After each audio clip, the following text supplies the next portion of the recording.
नमस्कार, आप देख रहे हैं आईएनसी टीवी और मैं हूं प्रणव झा। आज का मुद्दा है देश के सिस्टम का हाल सुनिए। पिछले कुछ दिनों के दौरान अस्पताल लगातार मदद की गुहार लगाते रहे। कहीं ऑक्सीजन नहीं, कहीं दवाइयां नहीं। वहीं दूसरी ओर विदेशों से आई मेडिकल सामानों की खेप हवाई अड्डों पर पड़ी रही। Britain, America, Russia, European union सहित कई देशों जैसे Belgium, Estonia, Uzbekistan, Singapore, Taiwan, Thailand, Mauritius, कतार, कुवैत, भूटान, बांग्लादेश जैसे कई देशों से मदद के लिए ढेरों सामान आए। ये सामान जैसे वेंटिलेटर, दवाइयां और ऑक्सीजन उपकरण आदि ज्यादातर विमानों में भरकर भारत पहुंच रहे थे।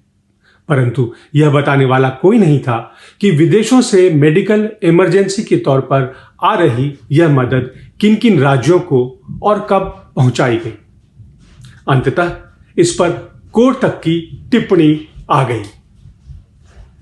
विस्तार से बात करें तो अब तक दिल्ली एयरपोर्ट पर ही तकरीबन 25 से ज्यादा फ्लाइट्स विदेशी मदद लेकर आई हैं, जिनमें लगभग 5,500 ऑक्सीजन कॉन्सेंट्रेटर्स, 3,200 ऑक्सीजन सिलेंडर्स और 1,36,000 रेमडेसिविर के इंजेक्शन भारत को मिल चुके हैं। कायदे से तो पहले दिन से ही इन सामानों का वितरण जरूरत वाले राज्यों को हो जाना चाहिए था, लेकिन केंद्र सरकार को इस बारे में स्टैंडर्ड ऑपरेटिंग प्रोसीजर अर्थात एसओपी बनाने में पूरे 7 दिन लग गए कि कैसे राज्यों और अस्पतालों में इसका वितरण किया जाए। 25 अप्रैल को पहली खेप के वितरण के नियम को स्वास्थ्य मंत्रालय ने 2 मई को जारी किया, यानी 1 हफ्ते तक आई दवाएं और उनसे संबंधित सामान एयरपोर्ट, बंदरगाहों पर धूल फांकते रहे और दूसरी ओर मरीज दम तोड़ते रहे।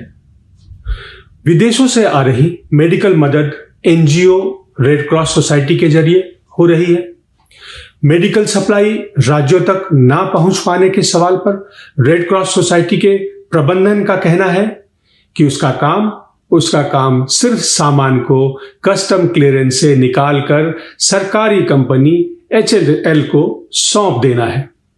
वहीं एचएलएल का कहना है कि उसका काम केवल मदद में आए सामान की देखभाल करना है। मदद कैसे बांटी जाए, इसका फैसला केंद्रीय मंत्रालय स्वयं करेगा। यहां केंद्रीय मंत्रालय से मेरा मतलब है केंद्रीय स्वास्थ्य मंत्रालय, मतलब इसकी टोपी उसके सर वाली बात। हालांकि केंद्रीय स्वास्थ्य मंत्रालय का इस पर कुछ और रुख है। मंत्रालय ने अपने एक बयान में कहा है कि विदेश से अब तक करीब 40 लाख आइटम्स आए हैं। इनमें दवाओं समेत तमाम मेडिकल इक्विपमेंट्स भी शामिल हैं। ये जो सामान आए हैं, इनमें से ऑक्सीजन सिलेंडर और कुछ जीवन रक्षक दवाएं 38 इंस्टीट्यूशंस और अस्पतालों को दी गई हैं। लेकिन द हिंदू की रिपोर्ट के मुताबिक इनमें से ज्यादातर अस्पताल वे ही हैं जिन्हें केंद्र सरकार स्वयं संचालित करती है। 5 मई को कांग्रेस नेता श्री राहुल गांधी लिखते हैं कि what all supplies has India received. वो सवाल करते हैं, आगे कहते हैं, where are they, who is benefiting from them, how are they allocated to states, why no transparency, any answers government of India. ये सवाल करते हैं भारत सरकार से।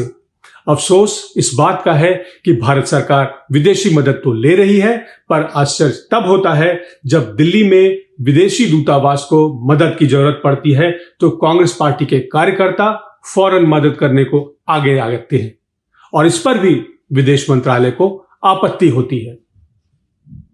हमारा ध्येय आपको भयभीत करने का नहीं बल्कि सावधान करने का है, आपको वस्तुस्थिति से अवगत कराने का है। आप में कोरोना के लक्षण दिखते ही आप अपने आप को क्वारंटाइन कर लें, डॉक्टर से संपर्क कर उपचार शुरू कर लें, ताकि समय रहते हर एक जान बचाई जा सके। कांग्रेस पार्टी मानती है कि एवरी लाइफ मैटर्स, हर एक जीवन कीमती है। सेफ रहिए, सुरक्षित रहिए, देखते रहिए आईएनसी टीवी। नमस्कार।